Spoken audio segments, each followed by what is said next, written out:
తెలుగు రాష్ట్రాల్లో అతిపెద్ద lift manufacturer lifts ట్రై.com dealership కూడా ఇవ్వబడును. కూటమి ప్రభుత్వం ఏమీ చేయట్లేదు అని చెప్పే వాళ్ళకి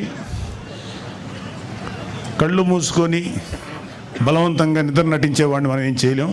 వైసీపీ ప్రభుత్వం అలాంటిదే. సో ఇందాక నుంచి నేను చేస్తున్నా స్టేజ్ మీద ఉన్న చాలామంది ఆలోచించారు. మన వాళ్ళందరూ కొంచెం పెద్ద మనిషి తరాగా, నాకు అంత పెద్ద మనిషి తరా చేత కాదు. పెద్దిరెడ్డి అక్రమాల గురించి కొంచెం మాట్లాడుకుందాం. అంటే నేను రాయలసీమకి ఎలక్షన్ క్యాంపెయిన్కి ఓన్లీ తిరుపతి వరకే వచ్చాను, ఒకసారి కలిగిరి దాకా వచ్చాను.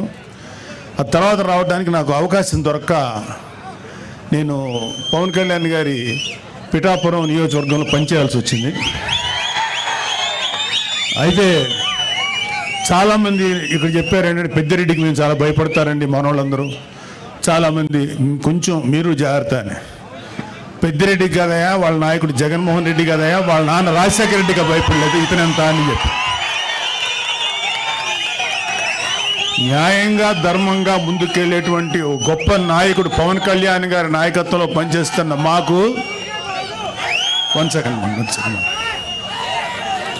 అలాంటి నాయకుడి నాయకత్వంలో ప్రయాణించే మాకు పెద్దిరెడ్డి కాదు కదా, ఏ సుబ్బారెడ్డి పిచ్చిరెడ్డి కూడా మాకేమో లెక్కలేదు. Don't care. సో ముందు పెద్దిరెడ్డి అక్రమాల గురించి ఇక్కడంతా స్టేజ్ మీద ఉన్న చాలామంది ఉన్నారు మా జన సైనికులు, వీర మహిళలందరూ. అలాగే ఇక్కడున్న ఏ రాయి రప్ప చెట్టు పుట్టం కదిలించినా సరే ఈ పెద్దిరెడ్డి అక్రమాలు ఎన్ని దారుణాలు చేశారు ప్రతి ఒక్కళ్ళు చెప్తారు. లాస్ట్ టైం వచ్చినప్పుడు కూడా చెప్పారు. అయినా ఒకసారి మీకు గుర్తు చేయదు, అన్నీ ఉన్నాయి, అన్ని లిస్ట్ ఉన్నాయి. రాయలసీమ మొత్తం మీద దాదాపు 23 ఎకరాల భూమిని దోచుకున్నాడు ఈ పెద్దిరెడ్డి.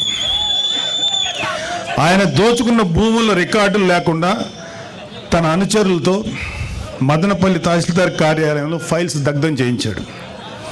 తగలబడిన ఫైల్స్ చాలా వరకు 22A కింద ఉన్న ప్రభుత్వ భూములకు సంబంధించిన డాక్యుమెంట్లు ఉందని సిఐడి అధికారులే నిర్ధారించారు. పొంగనూరు పాడి రైతులు నిలువున దోపిడీ చేస్తున్నారు. లీటర్ పాలకి కేవలం 20 రూపాయలు ఆయనే నిర్ధారించి తన సొంత డైరీకి పాలు తరలించాలని పాడి రైతుల్ని బెదిరిస్తున్నారు.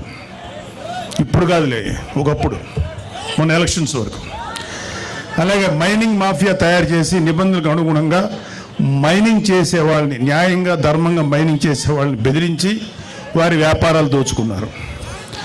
పొంగనూరు, మదనపల్లి, తొంబడపల్లి కేంద్రంగా అక్రమ క్వారీలు, ఇసుక, గ్రావెల్ మాఫియా నడుపుతున్నారు. తిరుపతి మఠం భూములను ఆక్రమించుకున్నాడు. వడమాలపేటలో మండలంలో గుజరాతీ వ్యాపారిని అతని కుటుంబ సభ్యులను బెదిరించి ఆస్తులు రాయించుకున్నారు. తిరుపతి నగరంలో చెరువులు ఆక్రమించారు. మద్యం అక్రమ దందా మొత్తం పెద్దిరెడ్డి రామచంద్రారెడ్డి కనుసన్నల్లోనే నడిచింది. మద్యం క్వాలిటీ లేదన్న ఒక దళితుడిని నెక్స్ట్ డే చంపించారు. ఈ మద్యం ఏంటో ఇంత దరిద్రంగా ఉంది, మూత్రంలో ఉంది అన్నందుకు నెక్స్ట్ డే చంపేశారండి. నెక్స్ట్ ఆయన కమిషన్ల కోసం, ఆయన కాంట్రాక్టుల కోసం ఆవులపల్లి రిజర్వాయర్ నిర్మాణాన్ని చేపట్టారు. దీనివల్ల 100 కోట్లు నేషనల్ గ్రీన్ ట్రిబ్యునల్కి పెనాల్టీ చెల్లించారు. పొంగనూరు నియోజకవర్గం పులిచెర్ల మండలం మంగళంపేటలో విలాసవంతమైన భవనం కోసం 70 ఎకరాల పైగా ఆక్రమించుకున్నారు. అటవీ శాఖ భూములు ఆక్రమించి మార్కెట్ యార్డ్ నిధులతో రోడ్లు వేసుకున్నాడు.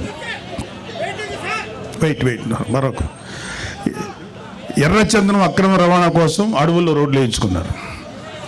అటవీ శాఖ మంత్రి పదవి అడ్డం పెట్టుకుని రాష్ట్ర వ్యాప్తంగా మైనింగ్ ద్వారా ఇసుక, మట్టి, కంకర, గ్రానైట్ తదితర ప్రకృతి సంపదను దోచుకున్న అడవి దొంగ నువ్వు పెద్దిరెడ్డి రామచంద్రరెడ్డి.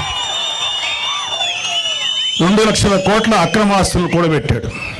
2 లక్షల కోట్లు లెక్క పెట్టాలంటే ఎంతసేపు పడుతుందో, ఎన్ని రూములు కావాలో అర్థం చేసుకోండి. ఆయన అక్రమాస్తుల విలువ మన రాష్ట్ర బడ్జెట్ 2 లక్షల కోట్లను దాటిపోయింది. మిమ్మల్ని గెలిపించిన అలాగే వైసీపీకి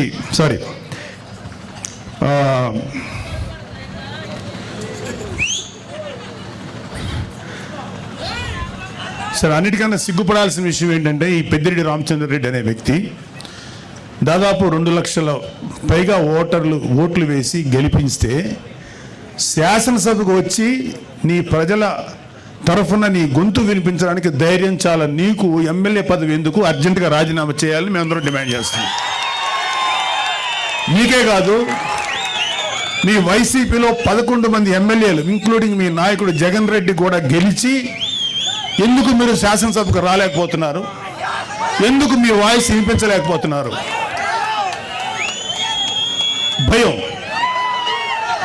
అంటే మీరు అధికారంలో 150 సీట్లు వచ్చినప్పుడు నోటికి వచ్చినట్టు బిహేవ్ చేశారు, ప్రజల జీవితాలతో ఆడుకున్నారు.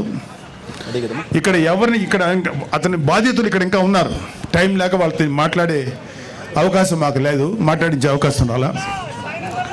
మీకు సిగ్గు, అభిమానం, ధైర్యం ఉంటే వచ్చి మీ గొంతు శాసనసభలో వినిపించండి. యూట్యూబర్లతోటి యూట్యూబ్లోను తర్వాత న్యూస్ ఛానల్స్లో మాట్లాడటం కాదు. ఇంక్లూడింగ్ జగన్ రెడ్డికి చెప్తున్నాం, వచ్చి నీ వాయిస్ శాసనసభలో వినిపించు. ఏమన్నా అంటే మాకు మైక్ ఇవ్వట్లేదు, మాకు మైక్ ఇవ్వలేదు. అరే మీరు వచ్చి మాట్లాడండి, ఆ మైక్ ఇస్తారు, అప్పుడుగా తెలుస్తుంది. అది రావడానికి, అది వచ్చి అసలు శాసనసభ చుట్టుపక్కల రావడానికి మీకు ధైర్యం సరిపోట్లా.